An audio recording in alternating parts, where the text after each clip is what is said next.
don't take shit. I got no love for the fakeness. If you wanna play tough and wanna hate this, I'll always show up.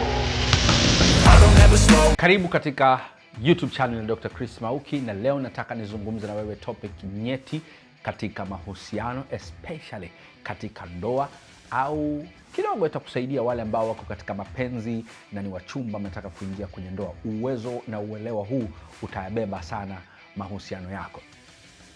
Utakubaliana na mimi kabisa kwamba katika ndoa mume anaweza kufanya makosa, mke anaweza kufanya makosa. Lakini nikikuuliza nani mara nyingi humrekebisha mwenzake, utakubaliana na mimi kwamba mara nyingi mume humrekebisha mke.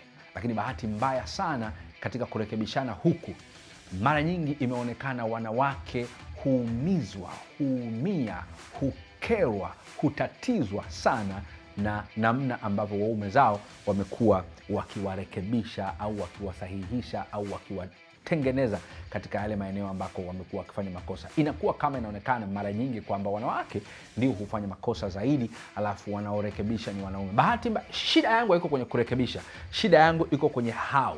Shida yangu iko kwenye namna gani huyu mume anamrekebisha mke wake. Leo nataka nikupe njia au mbinu 10 za kuweza kumrekebisha mke wako pasipo kumuumiza. Njia 10 za kuweza kumrekebisha mke wako pasipo kumuumiza. Naposema kumuumiza, simaanishi kumuumiza mwili wake, na maanisha kumuumiza hisia zake, kwa sababu kwa kiwango kikubwa kwenye ndoa na mahusiano wanawake hawaumii miili yao, ingawa wengine wanapigwa, wanakuwa bullied, wanakuwa tortured, lakini utakuja kugundua kiwango kikubwa cha maumivu hakiko kwenye miili yao, bali kiko kwenye hisia zao. Njia 10 au mambo 10 unaweza kufanya ukamrekebisha mke wako na mpenzi wako pasipo kumuumiza. Hii ni topic ambayo kila mwanamke natamani aione, ili aweze kuona maeneo ambako yamkini hatendewi vizuri, ili aweze yeye na mume wake kukaa na kuongea na kumwambia, natamani ufanye hivi, natamani na wewe ungefanye hivi. Na kila mwanaume ni vizuri kuangalia topic hii, na ili aweze kufahamu maeneo ambako amekuwa akikosea. Kwa hiyo ukiangalia, ukiona umeipenda, basi mwambie na mwenzako aweze kuiangalia. Jambo la kwanza, wakati unamrekebisha mpenzi wako, mke wako, punguza sauti. Punguza sauti. Ninafahamu wanaume wengi wana struggle katika hali hii, kwa sababu mwanamume anapopata hasira, vocal cords na vocal ability huenda juu. Sauti yake inaanza kwenda juu pasipo yeye kufanya nini? Pasipo yeye kufahamu. Kwa anapoambiwa, "Sasa mbona unapayuka?" anashindwa kuelewa, "Mbona sipayuki?" Anashindwa kujua. Kwa ni vizuri wewe mwanaume uweze kujiwekea volume measure. Pima sauti yako. Anza kuongea kwa sauti ya chini wakati unaongea na mke wako ukimrekebisha. Kwa nini? Unapopayuka na kuongea kwa sauti kubwa haimsaidii katika yeye kubadilika. Badala yake inamfanya aone kwamba unamkaripia pasipo upendo. Jambo la pili, mrekebishe kwa upendo na upole.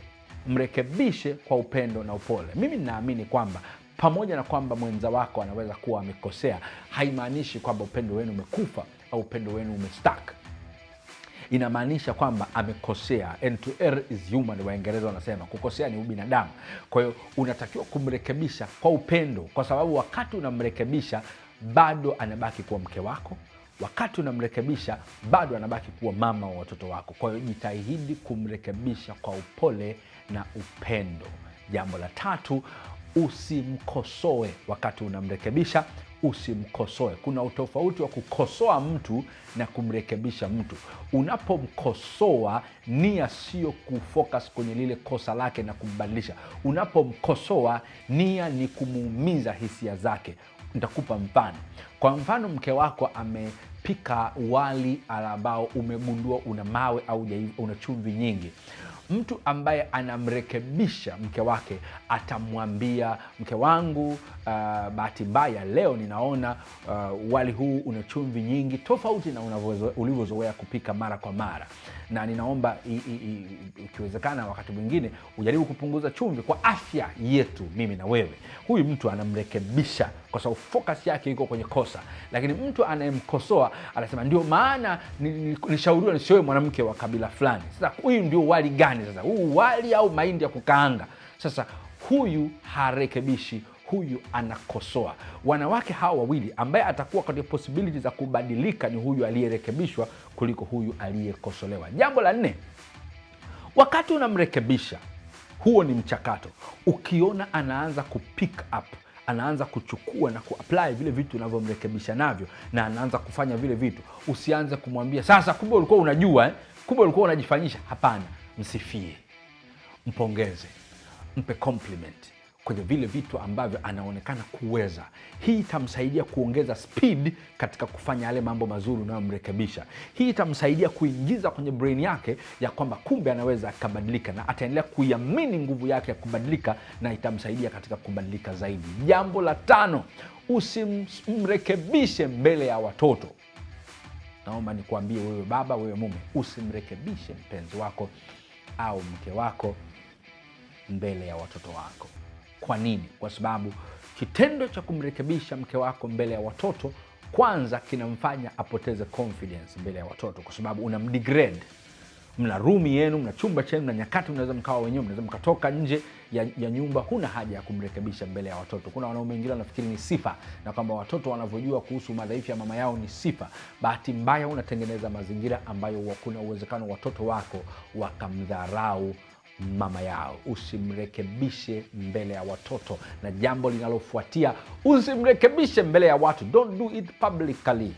Sasa kuna tofauti ya kumrekebisha mbele ya watoto na mbele ya watu. Watu ni watu baki, yawezekana wakawa ndugu zako, ndugu zake, marafiki, wafanyakazi wenzake, mko kwenye sherehe, mko kokote. Don't do that, kwa sababu wale watu wanaweza wakamdharau mke wako. Lakini pia mara nyingine wale watu unavyomrekebisha, iwe ni lugha, iwe ni chochote, ameongea Kiingereza vibaya, akakosea, amefanya kitu fulani pale, ukamrekebisha vibaya kwa ukali mbele ya watu. Hata inawezekana sio kwa ukali, inaweza ikawa ni ya kawaida tu, lakini ukamrekebisha. Kwa mfano akasema sentensi fulani, akataka kusema tu ya Kiingereza, akakosea kwa sababu ya uelewa, na wewe ukamcorrect hapo hapo, hapana, sio hivi, ni hivi. Watu wenye hekima waliokuzunguka hawamuoni mke wako ndio sio mwelewa, wanakuona wewe umekosa busara. You are not a gentleman. Kwa hiyo badala ya kumdharaulisha mke wako, unajidharaulisha wewe. Usimsahihishe na kumrekebisha mbele ya watu. Jambo la 7, usitumie hasira. Wakati unarekebisha, usitumie hasira. Ushauri binafsi na ushauri mzuri, subiri hasira zako zipoe, subiri hasira zako zishuke, subiri utoke kwenye rooftop ya hasira zako. Zikishuka, then uongee na mwenzako. Hata kama anataka kukulazimisha umwambie kile kitu ulichokuwa unataka kumwambia, mwambie naomba kwanza tusubiri kwa sababu nina hasira. Kuwa wazi, zungumza hasira zako na hisia zako, ili usije ukaruhusu hasira zako zikaingilia kumrekebisha mwenzako, kwa sababu kiukweli hautakuwa rational, utakuwa irrational na utamuumiza. Hauwezi kumrekebisha mtu yoyote, iwe mtoto, iwe ndugu, iwe mke wako, ukiwa na hasira na bado kule kumrekebisha kukawa positive. Lazima kutaingiliwa na hisia na kutaleta shida. Jambo la 8, wakati unamrekebisha, usimlinganishe mke wako na mwanamke mwingine yoyote. Hili ni kosa ambalo wanaume wengi hufanya. Wakati anamrekebisha mke wake au mpenzi wake, anamlinganisha. Unafanya hivi, mbona fulani afanye hivi? Kwani wewe umuone mke wa jirani yetu alivyo? Wewe unasema hivi, mbona upiki kama fulani? Mbona upiki kama mamangu alikuwa anapika hivi? Mbona upiki kama fulani? Mbona hata dada yangu anakushinda? Mbona mke wa rafiki yetu, mbona rafiki yako fulani? Unapomlinganisha na mwanamke mwingine yote, hata kama ni mama yako, wakati unamrekebisha, unamfanya ajione inferior, ajione hana uwezo, unamuumiza. Ni bora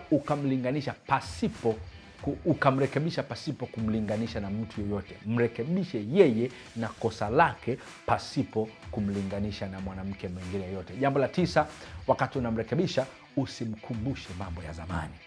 Usimkumbushe alivyokosea mwaka jana. Usimkumbushe ulivyomsamehe mwaka juzi.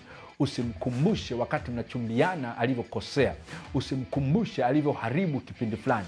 Kama mlishaongea mkasameheana yakaisha, ruhusu the past to be the past. Ruhusu mambo ya nyuma yawe mambo ya nyuma. Huna haja ya kuyaleta tena leo na kuanza kumwambia ninakusamehe, ndio ninakurekebisha, kwa sababu umeshazoea wewe. Hili jambo sio mara ya kwanza. Hapana, hapo umrekebishi, hapo unamkumbusha maumivu ya nyuma na unakumbusha matatizo ya nyuma. Kama mmesameheana, let it go. Deal na tatizo kama tatizo la leo wakati unamrekebisha. Na jambo la 10 na la mwisho, usimrekebishe kwa kumvamia. usimrekebishe kwa kumvamia. Kumvamia huku na kusema sio physical attack, ni emotional attack. Wakati unamrekebisha, chunga sana maneno yako yasimuattack. Wakati unamrekebisha, chunga sana majina unayomwita usije ukamuattack. Mara nyingine unakuta mtu anamrekebisha anasema ndio wanawake ndivyo mlivyo bana, mimi nakujua tatizo hujasoma. Unafahamu ungekuwa unasoma. Sasa hapo hurekebishi kosa, una attack shule yake. Unapomwambia wenyewe ni wanawake tu, wewe ni mwanamke tu, humrekebishi yeye na kuangalia kosa, unaangalia wanamke wake. Unapomwambia kwenu ndivyo mlivyo, hata mama yako ndivyo alivyo, humrekebishi yeye, unaangalia ndugu zake. Mrekebishe yeye na kosa na sio yeye na kitu kingine. Don't attack her, correct her. Usimattack, usimvamie. Usivamie hisia zake na wanamke wake na jina lake na image yake. Rekebisha lile kosa. Mambo haya 10 yatakusaidia wewe mwanaume unayeniangalia ili kuweza kurekebisha namna unavyoweza kumrekebisha mke wako bila kuhumiza hisia zake, na atakusaidia wewe mama au wewe mke unayeniangalia kufahamu maneno ambayo unaweza kudiscuss wewe na mpenzi wako na mume wako ili aweze kurekebishika, na wewe kumwambia haya ni maeneo ambayo yananipa shida kwa wewe unavyofanya hivi, natamani uweze kubadilika. Huu na wakati mwingine unaweza pia ukabadilika kwa kuangalia baadhi ya vitu katika channel hii ambayo itakupa madini yatakayobadilika. Happiness is a choice katika maisha yako. Mimi naitwa Dr. Chris Mauki.